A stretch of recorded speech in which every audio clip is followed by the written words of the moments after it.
کھانے میں زہر بھی ہوگا تو تم پہ اثر نہیں کرے گا۔ فرمایا جب کھانا کھانے لگو تو دعا مانگو،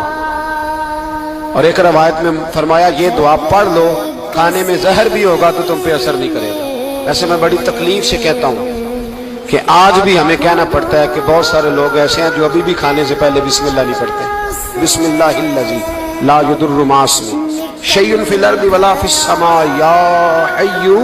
یا قیوم، اللہ تعالیٰ کے نام سے جس کی برکت زمین و آسمان میں، جس کی برکت سے زمین و آسمان میں کوئی چیز بھی نقصان نہیں دیتی، اور اے اللہ ہمیشہ زندہ رہنے والے اور قائم رہنے والے، یہ نبی پاک علیہ السلام۔ اور ایک حدیث میں اور بھی دعا آئی ہے، بسم اللہ شریف تو خیر بخاری میں موجود ہے، مسلم میں موجود ہے، بسم اللہ والا بارکۃ اللہ بھی ایک حدیث میں نبی پاک صلی اللہ علیہ وسلم نے ارشاد فرمایا۔ اور جب کھانا کھا چکے پھر کہا دعا مانگو، الحمدللہ الذی اطعمنا وسقانا وجعلنا من المسلمین، اللہ تعالیٰ کا شکر ہے جس نے ہمیں کھلایا بھی